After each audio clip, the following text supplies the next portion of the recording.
move on to conduct of business. And our first item tonight is an oral report on the status of the Crestmoor neighborhood streetlight outage. Jimmy? Thank you. Good evening, Honorable Vice Mayor and members of the City Council. We would like to provide a brief summary of the status of the Crestmoor streetlight outage tonight. Since our last council meeting 2 weeks ago, staff performed and coordinated various different tasks and continue to work on troubleshooting the regulated streetlight electrical circuit.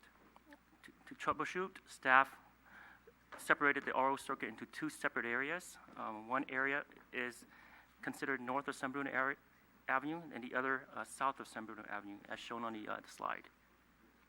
With Council's approval at the last meeting to allocate $100,000 towards the streetlight outage issue, staff requested proposals from Cupertino Electric and St. Francis Electric to assist the city in troubleshooting the RO circuit.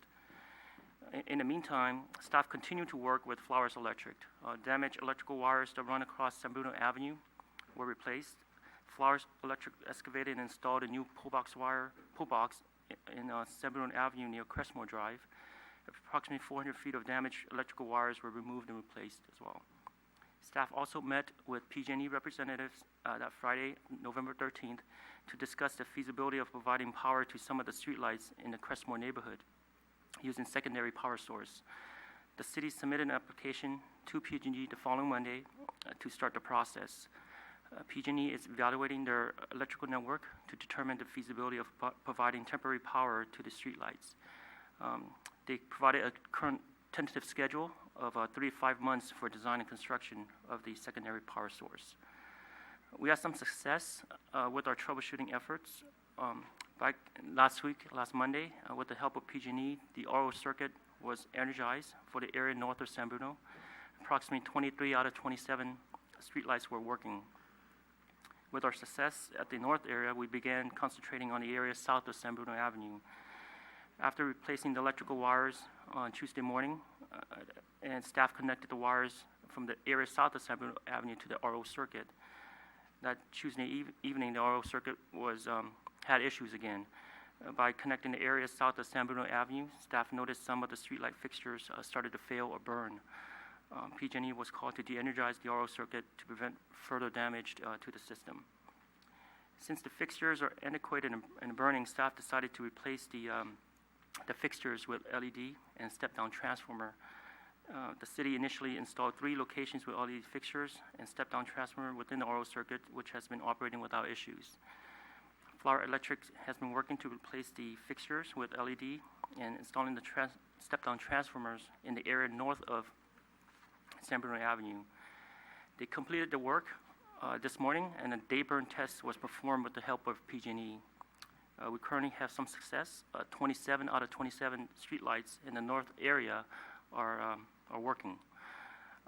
We're currently leaving these streetlights on throughout the weekend to test the integrity of the circuit. Staff also met with St. Francis Electric last Thursday to discuss the scope of services for the work on the south side. St.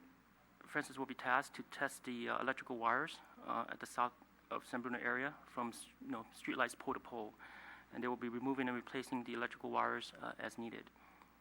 And staff is continuously working to identify and resolve the various issues in the system.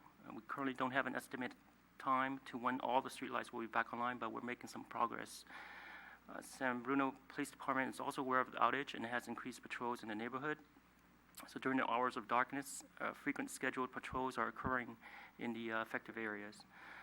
A letter has also been sent out to the neighborhood affected by the streetlight outage to answer residents' questions and to provide update on the most recent efforts. And this meeting will be held on Tuesday, December 1st, from 6 to 7 p.m. here at the Senior Center.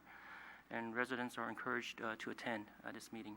And this concludes our presentation, and we'll be happy to answer any questions. Any questions for staff?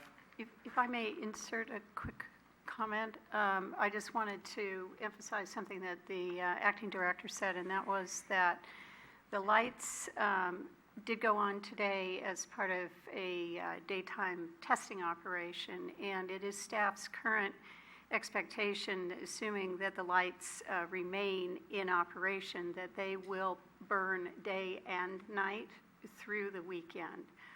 We believe that is the best way to ensure their integrity and to avoid the possibility of an additional outage over the holiday weekend now that we have them on.